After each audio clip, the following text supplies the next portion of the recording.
okay, time to make 2022 my bitch. I'm gonna lose 30 pounds, I'm gonna get abs, I'm gonna build 30 pounds of muscle, and luckily I have a ton of time. I have 2 full weeks, so I should be good. But it just occurred to me, I know absolutely nothing about fitness.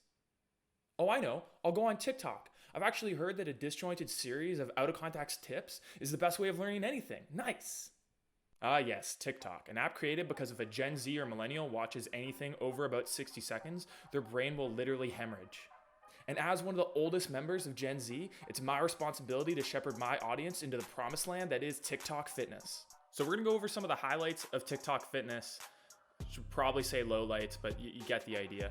I have a lot of problems with how fitness information is delivered over TikTok. So much so that I even built an account up to like 15,000 followers and then abandoned it because I hated making content for it. While you can make videos up to, I think it's like 5 minutes now, no one ever does because those videos don't do as well as a flashy little like 7-second clip of someone doing donkey kickbacks.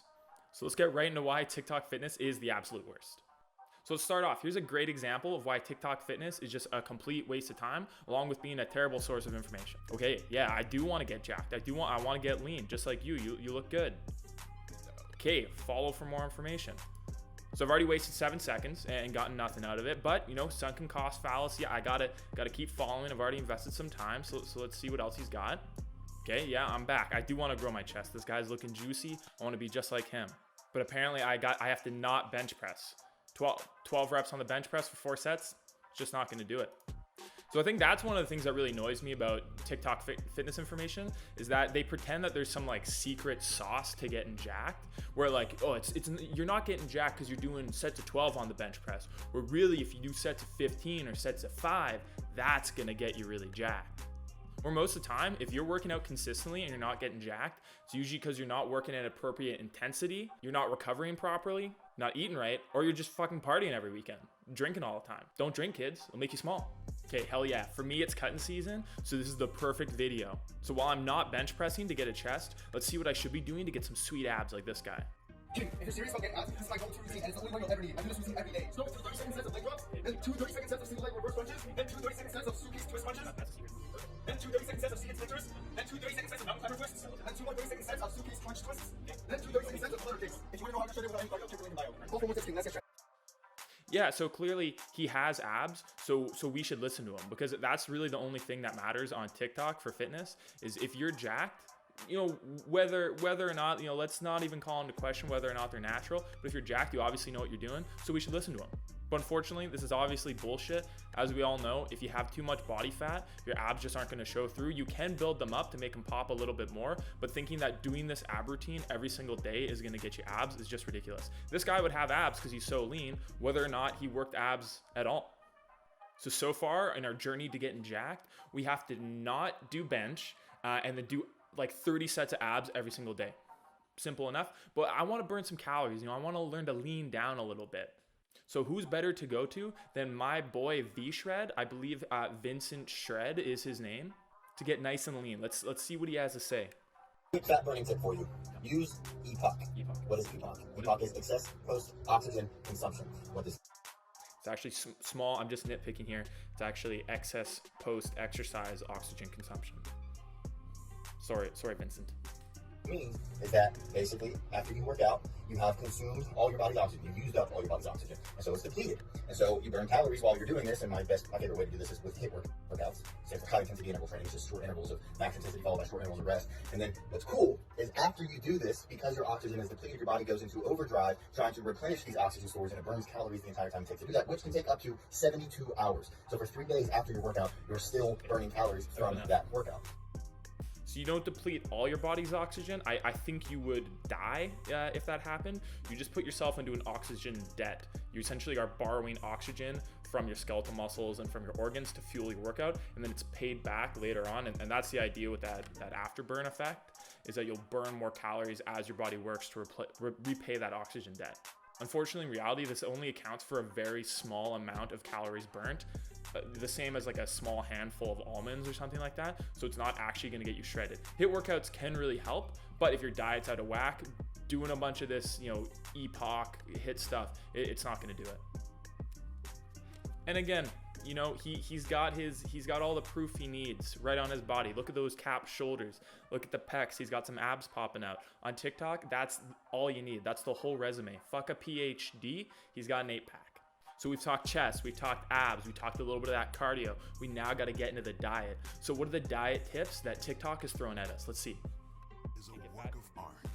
This is a work of art. This is a work of art. This is a work of art. This is a work of art. This is a work of art. Yeah, so I get what he's saying. They're low-calorie foods, but all these foods still have calories in them. So if you were to overeat them, you will end up putting on weight.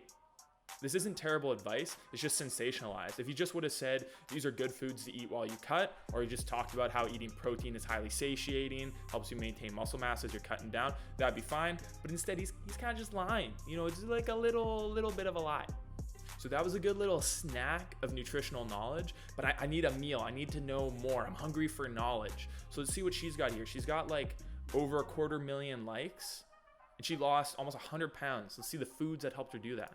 Foods that I ate to help me lose 39. Go back, mute it. I'm gonna get demonetized. Popcorn. Lots of eggs. I don't know why I'm listening to this. Oats. Soy milk. Almond milk. Salmon. Tofu, sure. Got protein, feta, avocado, prawns, falafel, kangaroo? No. Am I fucked? Kangaroo. She's eating kangaroos. Maybe that's a tip. I gotta look that up. Yeah, so these foods are healthy, but if your goal is strictly weight loss, there's nothing about these foods which will help. I'd say the best one is popcorn. Greg Doucette is a big fan of popcorn just because it's really low calorie and really high volume. But a lot of these other foods are actually pretty dense. I mean, eggs are good, but if you're eating the yolk as well, they're actually fairly high calorie.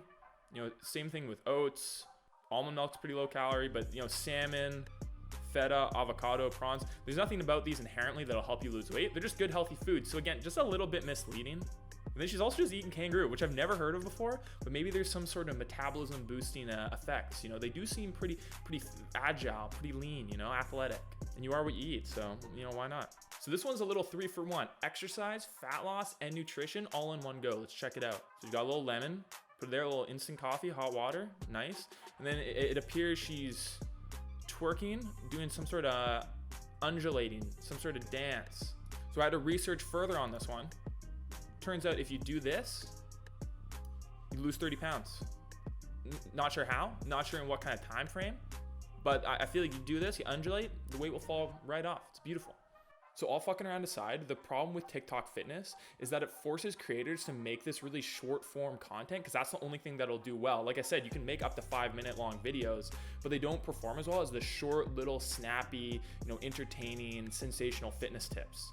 And of course, everyone's gonna watch it when it starts with, lose 30 pounds in 2 weeks. Because a lot of people, I'm sure a lot of people who watch my channel are pretty knowledgeable when it comes to fitness, but a lot of people on TikTok are just regular people. So when they see this lose 30 pounds in 2 weeks or whatever by doing a little dance, they'll believe it. And even for creators who have really good information, because it's all disjointed and out of context, it's hard to actually apply it to a proper routine. So if someone shows you, a great chest exercise and you're a beginner but doesn't show you anything else, what are you supposed to do? Just go in and then do that one thing? It just honestly isn't really that helpful. You feel like you're learning something, but it isn't applicable. And exercise and fitness is all about applying your knowledge. That's why I find YouTube to be a way better source because you have people like Jeff Nippard, Coach Greg, you got Derek for nutrition, supplements, everything like that. And you need that longer form content to be able to not only explain the information and give these tips, but also how it fits into a holistic fitness routine. So feel free to watch fitness TikToks for some hilarious, relatable, jacked folks doing funny shit and to be entertained. But people use their 8-pack and cap shoulders to convince you that they have the fitness secrets that no one else has, and you got to follow them because they have the secret sauce and they know exactly why you're not getting jacked. And people want to hear it because at the end of the day, people don't want to stay consistent. They don't want to work hard. Well, some people do, but not everyone does. So they try to look for excuses. They don't think critically because they don't want to believe that they have to go down the hard road. They want to find a shortcut. And if you really want to go to TikTok for your fitness information, a couple great people are Noel Diaz, who's got some great inspirational tips, especially for beginners, some really good diet stuff. Not as much on the exercise front, but pretty motivational guy and just no bullshit. You know, I really like him. And then JPG Coaching, got like 2 million followers. No bullshit, no nonsense, some longer videos, and he goes into proper technique, programming, some full workouts that you can actually have a little bit more context of what's going on. Really solid.